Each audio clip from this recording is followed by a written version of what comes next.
2, 3. Good evening. Welcome to another episode of CBDSpolitics.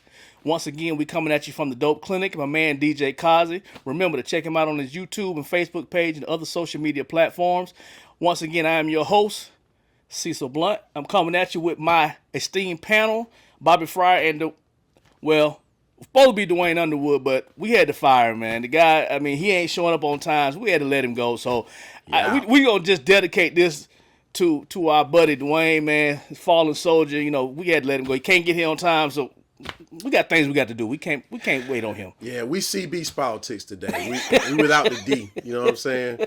So, hey, Duane is our boy, but, we say we're going to meet at a certain time, man.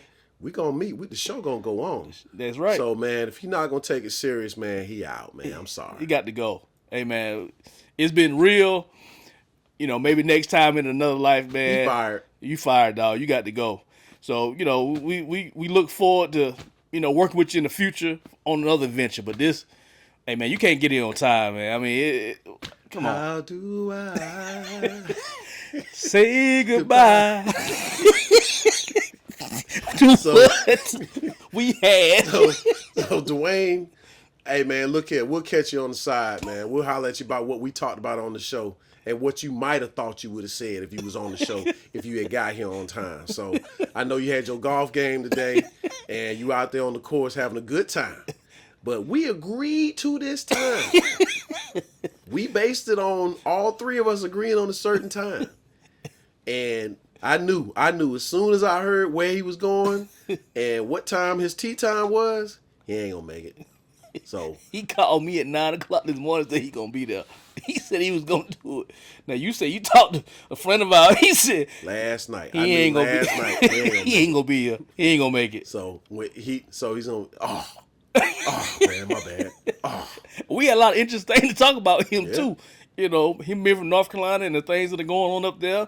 Yeah. But apparently that golf game is a little bit more important. Well, we'll miss you, man. But we're gonna keep on today. So we're gonna get right into it with sports. We're gonna talk about Georgia, Alabama, and also the Falcons against the Saints and the Bucs. So I'll let you see. Go from there. We'll go from there. Duane, what you thought? Well, never mind. Yeah. So, but no, this past week, a lot of interesting things. So Georgia and Alabama, obviously a top 5 matchup. Georgia was on the road against Alabama. You can't make the type of mistakes that they made. You can't turn the ball over and expect to win. So for me personally, the comeback was nice. Yeah. Showed a lot of heart. Showed a lot of heart. They can hopefully use that as fuel for the rest of the season because they got a lot of tough games still coming up, including on the road against Texas, against Ole Miss, and you got Tennessee. Yeah. So they've got some big games coming up, but excuse me, hopefully they can use that going forward as something to build off of. So I mean, like you said, there's a statistic that's out about Georgia getting slow starts. In big games. Yeah. Even in games that have been big, but they normally pick it up in the second half, second quarter, third and fourth quarter. But it just seemed like to me watching the game, and I will admit I'm a fair weather fan sometimes, guys. I apologize. When the score was 33-15 and Carson Beck fumbled the ball, I about had it. Nothing I could do. I literally had to go downstairs and walk around because I couldn't take it. Because I come back upstairs and find out the game. Literally, Georgia had a chance. They took the lead and they had a chance to win it. But you can't keep putting yourself, especially in big games like this against people. You can't put yourself in a situation where you got to keep fighting back. 28-0 whole. Yeah. You can't do that. 28-0. That's what I said. 28-0. Oh, I thought you said 20. There's frog in my throat. Yeah. No, I actually watched the game angry. Yeah. Because we got off to such a bad start. Horrible. And full disclosure, I actually went to Augusta to get some of my relatives because the storm hit them pretty hard. So there was a lot of trees down. Awesome. They were without power and water. So I was like, hey, y'all need to come up here. Right. So I was on the way back. And as I was pulling in, I was listening to the game. So around that first drive, Alabama scored. So I'm like, okay, nobody scored against us all year. Okay, well, they made that sound too easy. Yeah. And then by the time I get situated in the house, at my parents' house, to watch the game, it's 14-0. You know, he threw the waggle pass out the backfield. Yeah. Threw a perfect pass, by the way, and it's up 14-0. So we know the rest of the half. I'm just looking at the score, saying this is horrible. And at that point, I was really like, just make the score look, make it look better than what it looks right now, because he's just too far behind on the road against a top 5 team. Yeah. You know, and especially when he got to 30-7 after the safety. Yeah. Which I thought was a little. Yeah, I mean, he threw the ball out to his own. Look, that's one of them if could be. Yeah, one of those if could be's. But the rest of the time, I'm sitting there watching the game, kind of slumped down, and so when we scored, I'm just like, okay, make the score look respectable. Right. 30-14. Okay, 30-21, and then it was 33. 21, 28, whatever it was. Right. And I started just kind of looking at the score, and I'm looking at the clock. And realizing we gained a little momentum. Like, we still got time in this game, you know. And then when Bell scored on the handoff, near the goal line, I was like, we stop him here. We got a chance to take the lead. We got time left on the clock to take the lead. Right. And so that first play, when he hit that post route and he's just running wide open, that's when I jumped up. Right. Was like, they trying to steal this thing. Yeah. But at that point, that kid, Ryan Williams. Yeah, I was about to just mention him. I mean, that kid is incredible. I mean, and we've been hearing it in nauseum, but the kid is 17 years old. 17 years old. The kid's supposed to be a senior in high school. He reclassified up. Yeah. The thing about that catch, too, if you go back and look at it, this kid had to, first of all, he jumps kind of early, so he kind of reaches out and grabs it as he's falling back. Exactly. But he had the presence of mind. He had both feet inbounds. And contorted his body to stay inbound. Yeah. And then to make another move and out sprint everybody to the end zone. The move he made after he caught it, I've never seen a spin move. It was almost like a hesitated spin. Yeah. He spent and then he flipped. He basically, and bless his heart, he confused KJ Bolden so bad. He didn't know which way to go. He didn't know which way to go. Yeah. And then he just, he outran the guys down the sideline and then scored. But, I mean, to see a kid that advanced at his age, who's technically, they said, supposed to be a senior in high school. Right. I mean. Him and Jeremiah Smith for Ohio State. Oh, did you see the one-handed catch? The one-handed catch. Just Michigan State that kid, I know Georgia was trying to get him, but he stuck this commitment to Ohio State. Yeah. But those are two outstanding freshmen. Those kids are you're looking at their pro prospects now, saying, man, these kids got 2 more years after this year to play ball, before they can go to the league. Yeah. So, even with the touchdown, I'm looking like, okay, we still got time on the clock. What are we going to do? Yeah. And to still get down there still move the ball down, have a chance to tie the game. My only issue with that play. I'm about to ask you, what do you think of the play that, not the interception, but the play before when Carson Beck threw the ball? That should have been pass interference. Okay. Yeah, that should have been pass interference. They didn't call it. Kirby wanted it. Yeah. Didn't call it. So they went right back to basically the same play. The issue was the ball is supposed to be on his back shoulder. It was too much on the inside. So had it been more of his back shoulder, Kobe Young may have had a better chance of catching it, but he also didn't really make a play on the ball. Right. So the defender, kind of just reached up and snagged the ball, and if you really look at it, the ball actually was there before he even really made his turn. Right. Like, he hadn't even got around it. When he turned, the guy was already picking the ball off. Right. So it was one of them, the timing was a little bit off, and like you said, the ball was a little inside. Yeah. But, I mean, there's no moral victories to me. I mean, I appreciate the fact that watching Georgia not give up and still battle, and to the point where you did take the lead. Now, give credit to Alabama. Hey, because a lot of times the team will lose the lead and they'll fold, but they came right. I mean, one play we took the lead. The next play they took the lead right back. Yeah, so I saw something that was a coach's mistake in that game as well, because when they got the ball back, they went 3 and out quick on three passing plays. Yeah, they didn't move the clock at all. Clock management was not good in that situation. They gave us the ball back. And in which we took the lead after that. Right, so took advantage of that. There are things on both sides. Obviously, they can be improved, but overall, again, I'm not in the moral victories. So just take it for what it's worth, and utilize it for the rest of the season. This is something we didn't talk about off the air, but I want to bring it up, and I know we didn't talk about this night. It wasn't a show, but just looking at Colorado, man, against UCF and the kid Hunter, man, Travis Hunter. Oh yeah. I mean, this kid is it's just something I just thought about as you were talking. Oh, yeah. Just looking at him and what he did. I mean, the interception he made. I mean, that's a pro. That is The catches that he made and runs after the catch. I mean, could this kid be the first guy to really truly play in NFL two-way? He could be. I mean, it gives me kind of remember we've seen this before, even with Charles Woodson. But I think he's a little bit more advanced. He is. And so the question is, how much wear and tear on his body? That's true. You know, is it going to translate from college to pro? Right. You know, and even by doing that, Champ Bailey. We saw it with Champ Bailey as well, when he was at Georgia. Yeah. So the wear and tear on his body is going to be the issue as to which side of the ball he focuses more on. Right. But the kid is super talented, man.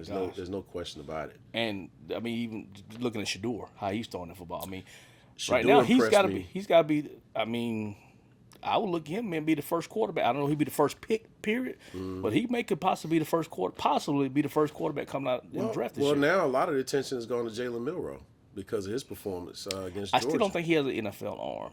The way he throws. But he's throwing. Take nothing from him, guys. I don't take that. But I just look at certain things I see. He made some great throws. I know you're the quarterback. We'd like to ask Duane, but Duane ain't here. So I would. Duane, what you think? Yeah, Duane, what you think? But that's. I don't know why we're talking about, and I'm not talking about you specifically, but I don't know why we're talking about who's going to be the first quarterback chosen in the draft. It's like we're just beginning in October. Why are we? Yeah. Why are we talking about whether it's Milroe or Shador or Carson Beck? Anybody? Yeah. It's like just let the season play out. For itself. But I do. Shador impressed me last year. Yeah. When I saw him his first year at Colorado, I didn't know he was that poised in the pocket. You just immediately think, it's Deion's son, and he's gonna be athletic. He's on the run, but the kid can throw the ball. Yeah, he sits in the pocket, and he takes a beating. So that's the other Bless part. His heart. The offensive line, they're a little bit better. I tell you what, the last 2 weeks they looked a lot better than they had previous. The game way through. You couldn't look much worse. That's the thing about it. There's only one way to go after that. But so the ceiling was the ground. Yeah, that was it. Such a low bar. Yeah, the bar was. But maybe Duane would have had a different perspective, but Duane ain't here. So now, with the Falcons and the Bucs and the Saints. Let's go with the Falcons and the Saints. That was the farthest one. A couple weeks ago, he had the Saints come in. Of course, the Who Dat and their fan base, and there's a huge rivalry, the Falcons and to see the Falcons, to battle back the same way and bless Young Wei Koo's heart, he won us another game. Yeah, he did. But one thing I noticed about the Falcons, defensively, I'm very impressed. Offensively, at the Saints game, we still are a work in progress, even with Cousins passing for the amount of yards he did this past week. But I'm just so impressed with our defense of not being just. They're making teams. The Saints scored 24 points, but they're having to work for stuff. I mean, they other than the Eagles game, the first two games they scored over 40 points. Especially when they slapped around Dallas. Yeah, and so then you come in here and they had to work for them 24 points. Oh, they did. And so I'm impressed by the team camaraderie of the Falcons and how they are coming together as a team, especially that Justin Simmons and Matthew Judon signings. Are awesome signings. Could be big dividends for us. Big dividends for us. I was impressed. If there's one game on the schedule every year, a Falcon fan would tell you, if we're not going to be good, you better beat the Saints. You better beat the Saints. And I can't stand if we lose to the Saints and having to hear them Who Dats all in the stadium, Who Dat. Right. So to shut them up at the end of the game by winning that game, there was one photo I wish I would have taken on my way out of just some Saints fans just sitting there slumped down because they knew that L was painful for them at the buzzer like that. Hey, Duane, oh, my bad. I was going to ask you, did you like the game? Yeah, I would ask Duane, but, Duane ain't here. So then, that's our rival. If there's anybody that we want to beat every year, it's the Saints. I know we've got Carolina, we've got Tampa Bay, also in our division. Okay, we want to beat them too, but the Saints rivalry is our main. It's special. So that rivalry been going on since the 70s. Yeah, and I honestly have a good time arguing with Saints fans. Saints fans are cool. I really have no issue with the fans themselves. I have no issue with the city. New Orleans is a cool city to go to and party and have fun. I just don't like your football team. I've said that numerous times. Y'all are okay with me. Who has the worst fans though? Who has the most worst? obnoxious fans? Oh, the Cowboys. No question about that. They not more obnoxious than who that's? No, it's Cowboys, man. Cowboys. Yeah, so I called the Vomit Bowl when they both played a couple weeks ago. I was like, I got to actually root for the Saints. No, I said, I got to actually root for the Cowboys. I got to actually root for the Cowboys. Yeah. And then what they do, they get spanked. This the thanks I get for having to root for y'all. Exactly. So now that especially made it sweet that we beat them. Yeah. And the Cowboys come here, so we'll be dealing with those obnoxious fans when they come. Because every year is their year. They're going to win the Super Bowl this year. And when the last time they won it? 1995. 95. So even our Atlanta Falcons have been to 2 Super Bowls since then. Since they've actually even been to a NFC Championship game. But don't tell Dallas. They still living in the 60s and 70s, though. Yeah, they're going to tell you how many championships they got. We ain't got none. Yeah. Saints fans do that, too. Yeah, they got one. Yeah, they'll do that, too. But, hey, I know. We got to live it. We got to live. Listen, this is the life of being a Falcons fan. You got to take the good with the bad, and hope things. But so far, sweet. Looking pretty good. Duane knows, but Duane ain't here. So now, what about the game this past Thursday night? I mean, well, speaking of the game this past Thursday night, guess who's supposed to go with me to the game? Who that? Duane. So Duane didn't go with me to the game, so I took my cousin again. So Duane didn't go to the game. Duane got a lot of absences. Oh yeah. Duane got a lot of absences with Duane. And mind you, we just recently came back from Mexico on a trip with our wives and 3 other couples. So we had a great time, and I'll describe to you later something I saw with Duane in Mexico. Okay. So long story short, this game against Tampa Bay, watching it, and I could see early on that Kirk Cousins was in a groove. Yeah. I could see it now. Yeah. I have been openly critical about Kirk Cousins. I'm gonna be full stop. I was not excited about the signing. How much money we gave him. Yeah. But I gave valid reasons. I was pointing to his playoff record, pointing to his record in primetime games. 35 years old. Coming off an Achilles. I gave valid, legitimate reasons for my concern, right? And I never considered Kirk Cousins a top 10 quarterback. Good quarterback, never put him in the top 10, right? So I want Kirk to prove me wrong. There's no reason for me to root against him. Right. I'm not rooting against him. I want Kirk to prove me wrong because he's my quarterback of my team. So I welcome that performance he did, and he deserves all the credit he got for the game Thursday night. 500 yards. You could tell early on he was in a groove, putting the ball where it's supposed to be. Played a great game. So to me, Kirk Cousins lived up to his money. Looks like he just made all the right reads. I saw more zip on his balls than I had than the first 4 games. Also, I like the way that he used a lot of the receivers with Mooney. Spread it out. Yeah. With Pitts, Drake London. All the guys. And then I love our 1-2 punch. It seems like when Algiers come in, I don't know if it's his running style, but he seems to hit the hole a little different than Bijan. And I know Bijan is a great talent, and I love him. Yeah. But a lot of times Algiers will get in there. First coat race, he's gotten 12, 13 yards. The next one he gets 12, 13.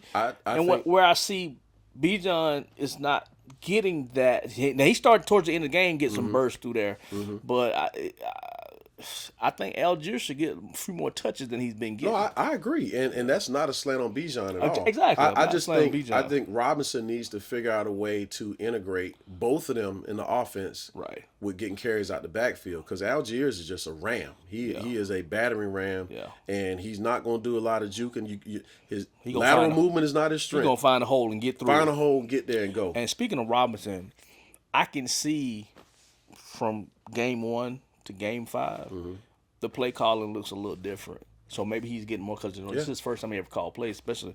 That's true. So I can see him getting more comfortable as the season going on.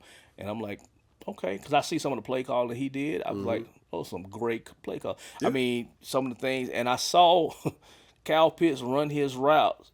A little different. Yeah, and guess what happens when you do that? You get 8 catches for whatever yards he had. That's right. So, I agree. So you get out there and get it, because the guy that's stationary move, he don't get no pass, but that guy that's moving, that quarterback's gonna see him. Yeah. He's gonna find him if you're gonna get in the open spot. So I was real impressed, like you said, man. I was super impressed with Kirk Cousins and how he handled him. He got sacked a few times, but that's. You think Duane was impressed?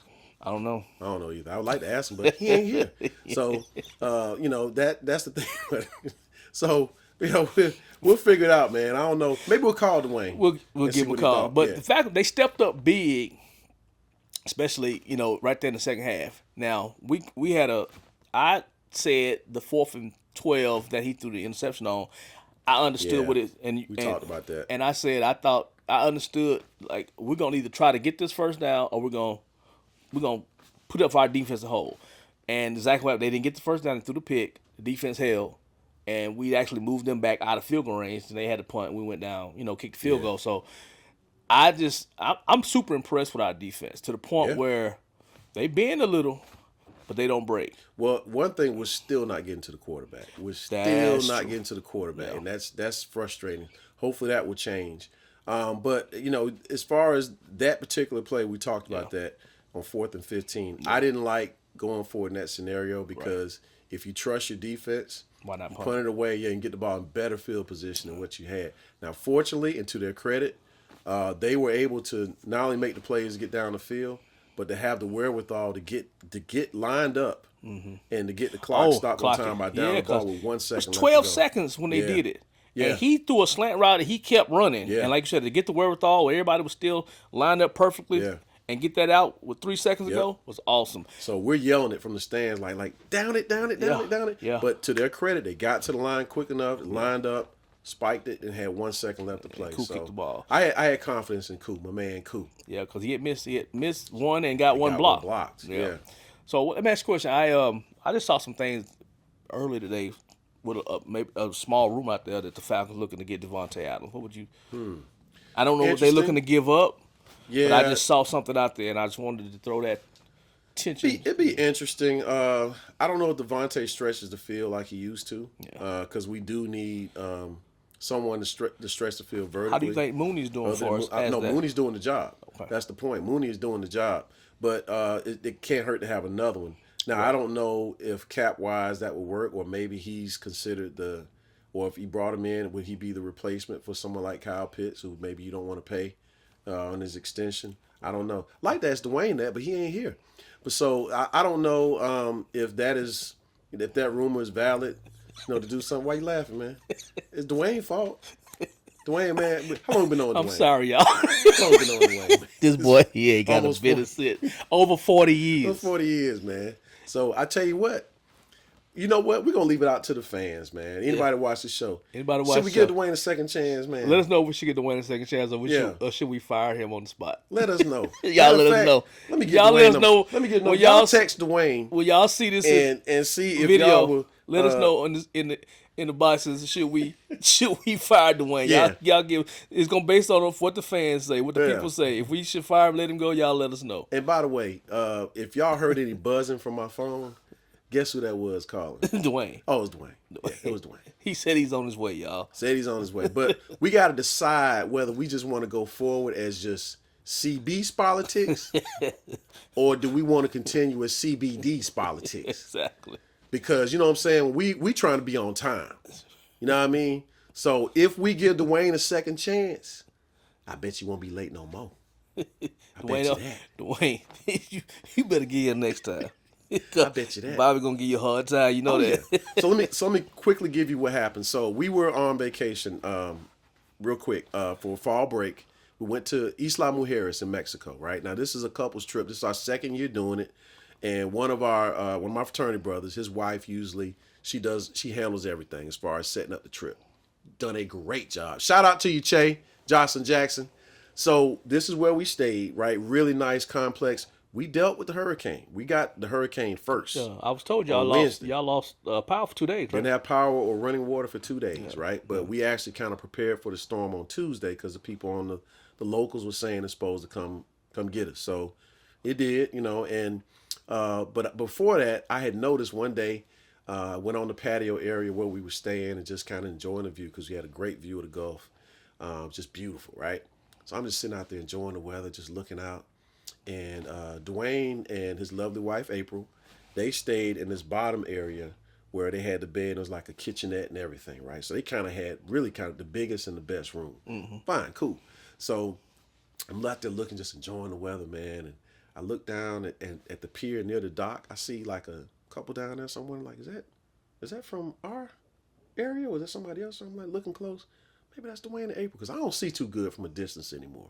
So I look and I see a little couple down there, hand in hand, looking like a little couple. So I'm thinking, is that Duane? The only reason I knew it was Duane because Duane did this right here. He said, I can't get up because I don't want to mess up the mic. Duane sat down like. Then why did he sit down like that? The knees, man.